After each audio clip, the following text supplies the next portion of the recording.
So we've just seen kind of the importance of a rebrand within there with the sporting environment.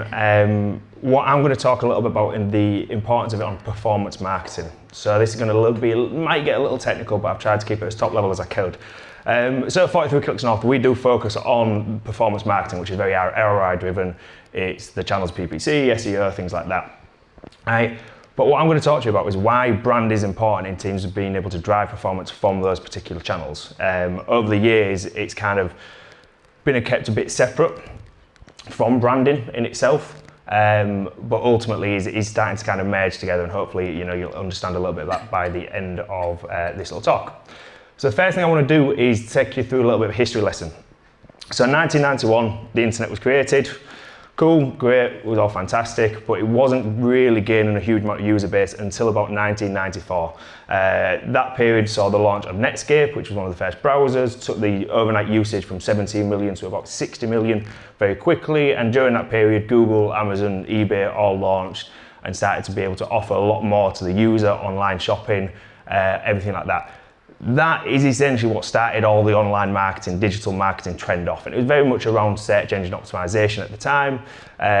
Email was a huge factor at that point, but they were the only really channels. But you could essentially run your entire marketing strategy online through a spreadsheet. Some of the tactics there, done at that time, not exactly great. Definitely not the same tactics we use today. But it meant that a lot of people could make a lot of money through a lot of marketing, because it was all about you could just get in front of the right person at the right time. Because of this, everyone over-invested in the internet or the tech bubble. .com bubble burst in 2001. So everyone started to realize they had to be a little bit smarter with what they're doing with all this data and this availability to essentially a new audience. Cue the launch of Facebook, Google AdWords, Twitter, LinkedIn, MySpace, all these other platforms that essentially was very good at harvesting user data. And I'm trying to say this, I'm very aware there's some cybersecurity people in the audience. It's not as bad as it sounds, but they had a lot of data on people in terms of what you was looking at, whereabouts you're going on the internet, your demographics, and that made it very easy to be able to do very hyper-targeted advertising. If we know something about you, we can get the right advert in front of you. And this was great, and so therefore advertising started to really boom online. Then the smartphone came in 2007, and this just accelerated it even more. So all that data that people were gathering from Facebook and Twitter and MySpace and all that was now in everyone's pocket. So constantly, the amount of data that was being fed into these platforms in terms of being able to be utilized from an advertising perspective to send really hyper relevant targeted ads just exploded, right? And I remember a fair few years ago, the year of the mobile was constantly coming in at the point in which mobile traffic was a more percentage than desktop traffic. Craig just talked on the fact that very shortly it's going to be at 75%. That's how much data was being gathered at that point. And because this was really good, this was really easy to be able to do from a hyper-target point of view, the platforms allowed you to be able to do this, the market got saturated. And it is continuing to get saturated. So if we have a look at how much ad spend is being spent on mobile at the moment, okay? So we start in kind of the early 2007 here, and this number here is in millions of dollars. So that one is $400,000 million. We're not talking 400,000, that's a huge amount of money. And all that doing is going one way. All it's going is one way. So now this hyper-targeted, hyper-relevant advertising that we can do, which is still really useful in a lot of ways, is starting to get a bit saturated. The ability just to get in front of the right person at the right time isn't enough, because everyone is starting to do it. So if that's the way it's going, how do you actually start to compete online? You've probably guessed it, it's brand. You've got to have a brand that kind of stands out. This is a quote from Seth Godin, who, if you don't know who he is, look at him up. From a marketing perspective, he's a pretty good genius. A brand is a set of expectations, memories, stories, and relationships that, taken together, account for customers' decision to choose one product or service over another. So if you're in a hyper-competitive space in which getting in front of the right person at the right time is quite easy, that's the difference between them buying your product and not buying your product. So how can brand impact performance? I'm going to cover the technology and highlight to you a little bit more why it's important in those particular channels within performance. how it actually impacts the user in their decision-making process. And then finally, I'm just going to cover a little bit about the current limitations around performance marketing and some of the basic ROI models that are out there at the moment.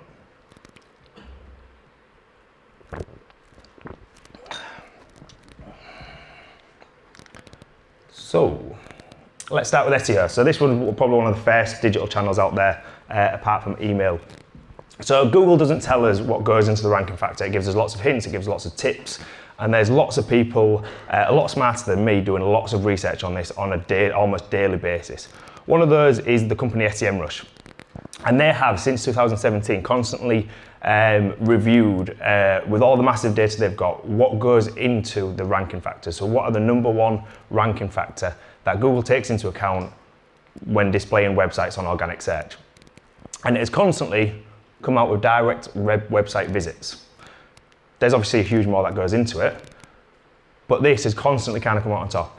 And if you think a direct website visit is someone typing your brand name into a URL, typing your website address into the URL finder, into that search bar, and coming directly to your website, well, if that isn't brand, I don't really know what is. The more of those you have, the more people who know about your brand.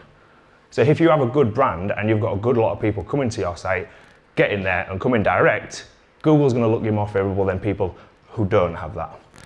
I want to highlight this isn't the only way to be able to rank on Google, but it shows that Google considers a brand is really important in terms of being able to provide users with really relevant results.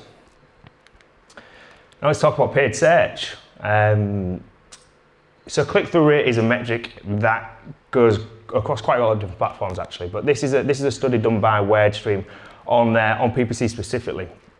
And it looks at the difference of your click-through rate, which is the amount of people who click your ad compared to the amount of people who see it, when that person has a brand affinity towards you or not. And the difference is pretty staggering, right? 26% in tourism compared to 9.21%. That's absolutely mental. And it makes perfect sense. If you search for something on Google and you see a brand that you know, you're more likely to click on them. It makes absolute common sense. But what this means is a better click-through rate is going to give you a better quality score. And without getting too technical, that essentially means that you're going to pay less for that click than someone else who hasn't got a good click-through rate. So again, this is Google rewarding brands, making it much easier to be able to succeed and perform within Google AdWords. And now let's have a look at social media. So this is Facebook related. All these platforms give advertisers lots of really good metrics to be able to utilize. And the idea is that we'll get these metrics to be able to optimize off the back of them, be able to make informed decisions about what advertising works, what advertising doesn't. And one of the metrics we're given is estimated ad recall lift in Facebook. And this is essentially a metric that tells us how likely someone is to remember your ad a couple of days later. The higher that is, the bigger impact that ad has had, and therefore the bigger impact it's had on your brand and the way that they recognize you. It's not going to give you this information unless it's useful and wants you to be able to optimize off the back to it. Okay? And then this is literally a quote from Facebook. We measure more than 1,000 signals, including the existing relationship that someone has with your page, their likelihood of interacting with the ad, and demographic characteristics. That's in relation to how it matches your ad to the users it's putting them in front of. If an existing relationship that someone has with your page isn't essentially just more words to say how someone thinks about your brand and interacts with you, I don't know what is. So again, it's Facebook telling us exactly that. It favours brands over non-brands. And then automation. So this hyper-targeted big data kind of journey that we've been on since like 2001 is starting to kind of go out a little bit. Facebook is constantly repealing and bringing back features that allowed for really hyper-targeted. You go for like 5 or 6 years and you could go really hyper-targeted, and that was everything. That was how to succeed on Facebook. It's not anymore. And same with Google AdWords. Google AdWords is pushing smart bidding. And the reason they're doing this is because their algorithm is better at matching you to an audience than a human is. They've been gathering data since 2001 and being able to understand what users are, and they're pretty good at it. There's a huge amount of work that other analysts do. I'm not trying to kind of do us out of a job here by any stretch of imagination, but they're very good at it, and they know they're very good at it. So what they want you to do is focus on the creative. They know that they can put your ad in the front of the right person at the right time. It's now our job to make sure that the ad stands out and does enough to be able to convince the user to actually take that next action, okay? This is only going one way, and it's going to make it easier for brands than people who are non-brands. So moving on to the user and why it impacts them.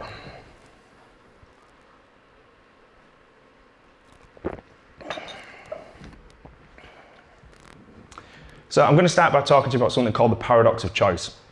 And ultimately this is simplified. The more choice you have, the less likely you're going to make a decision. If anyone's been to a Chinese restaurant where you've got 4 A3 pages of a menu and essentially sit there and don't make a choice and then order the same thing that you've ordered every time since you've been there, that's what paradox of choice creates, which is called analysis paralysis.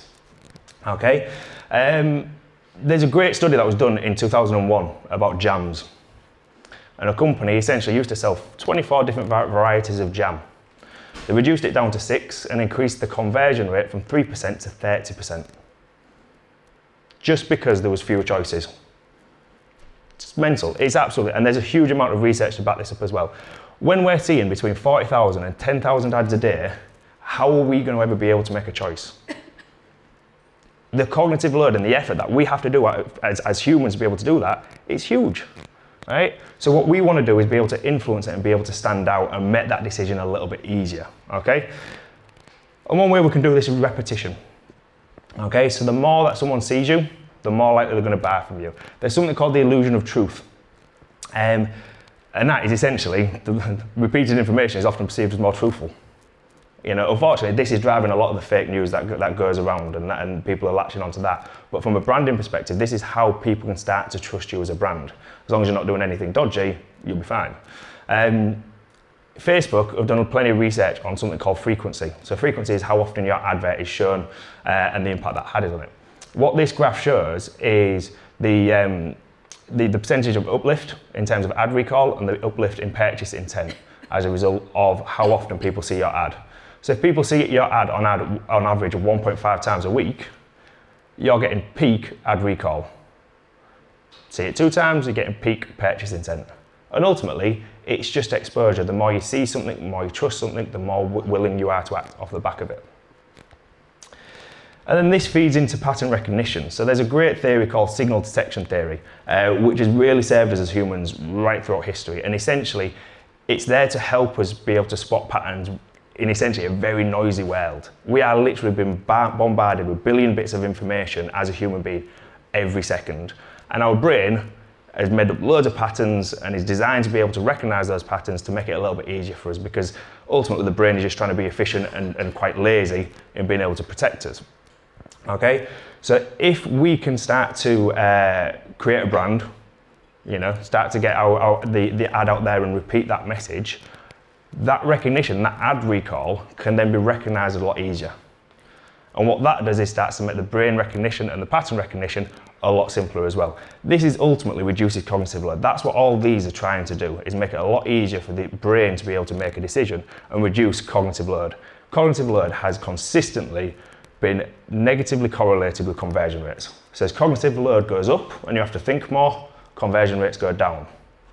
So if you've got a brand, you're getting in front of people, you've got good recall, people are going to recognize you more through the patterns, you're going to have more success. And ultimately, these, like I said, these points are all there to make our lives a bit easier. And it falls into something called heuristics. So heuristics are shortcuts in our brain, and we make tons of these, and we will have tons of these already installed with us, going through, sorry. We will already have plenty of these hardwired into us through our experiences in life. And ultimately, it is just to try and make things easy for us.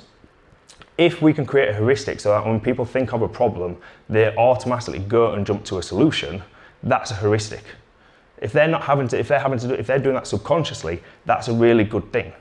You know, it makes it easier for the brain, it makes it less effortful. And there's lots of brands out there who have actually done it. So Dyson, for example, everyone talks about a Dyson as a Hoover, right? But Hoover is actually a vacuum cleaner. Both of those are product and brand names and not the actual thing that you're buying. Sellotape, over there, it's called sticky tape. Sellotape is the brand. Jet ski, I actually can't remember what this is called, but jet ski is the brand, okay? Jacuzzi, hot tub. Post-it notes, sticky notes. So this is already happening to us on a day-to-day basis, and it makes it easier for us to make the decision. That's ultimately what we're trying to do when we create a brand and be able to make life a little bit easier from a psychological point of view.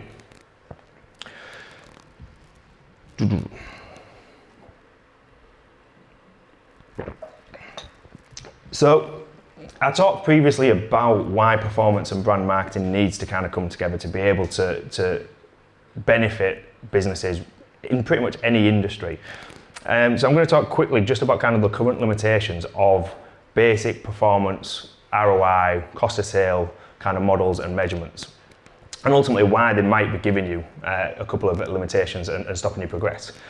So the first one is quite traditionally the focus on late stage funnels, okay? And this doesn't mean to say that that's not useful in some circumstances, but the limitations of focusing on late stage funnels means that you're completely ignoring any of the work that your advertising is due higher up the funnel. There's something called the consumer decision making process, which starts by identification of need. And there's 5 steps to that. Identification of need could be just getting the right ad in front of the right person at the right time. They may then buy 3 months later, 2 weeks later, whatever it is. A lot of the late funnel stages focus on people searching for the product when they know exactly what they want. You're cutting off that entire journey. When you're only focused on late stage funnel, you're literally hampering your own marketing efforts. They generally depend on historical data, which means that you're kind of leaving in the past. What I mean by this is you look at data to be able to say that's the sale. They did this, so therefore we're going to do that. We know they've been on this website, so we're going to show them this ad. If you can flip that on the hand and turn around and say, well, actually, if we look at future behavior, we know that if we do this, they're going to take that action, you can start to look a little bit higher up the funnel. We know that if they can go to our website and view this content, they're much more likely to come back to us later down the line. If we know that they can watch this video, we're much more likely to come and search for this product off the back of it. You can start to think more future if you start to think more higher up the funnel and more brand focused. A lot of the existing approaches don't really take into account of messaging and creation. So Craig talked a lot about the impact of kind of that messaging that was having, and that's not just to get your ticket sales, because you didn't even talk about that, did you? I bet it probably helped. We'll see next year. But if we're putting a campaign together and we know that we're reaching 10,000 people in a campaign, and we might have, generated the revenue or the sales off the back of it that we was targeted to and KPI to, and that's all great, we're probably ignoring the impacts of that messaging on those other 9,090 people who didn't. But that's brand affinity, that's equity that you're building as a brand. If you're only focusing on the late stages, on the ROI models, you're kind of missing the impact that can have. And then there's a gap between kind of the measurement and the marketing execution. And this falls back into that impact. So the measurement is on sales, on revenue, on leads, everything like that. But the execution covers video, display, it might cover out-of-home advertising, it might cover print advertising. The execution is already disconnected from the actual measurement. Yes, it's all designed to get there, and I'm not trying to say we shouldn't be looking to try and do campaigns for sales and revenue. But there's a disconnect already there, because ultimately it doesn't matter how many people we reach, how many homes we get in front of, because we're only bothered about the sale at the end of the day. And then finally, because of all this, it's quite often thought of as a numbers game. If I spend X amount in marketing, how much am I going to get back? And when you've got that, you ignore all of that, and you ignore the fact that marketing ultimately is an investment, which is what brand is. If you build your brand, you're investing in your business, you're investing in yourself, to be able to have impact later down the line. And that is ultimately the current limitations around going with too performance, too specific in terms of the current ROI models. So hopefully that gives you a bit of an overview of why brand will impact performance marketing. Thank you.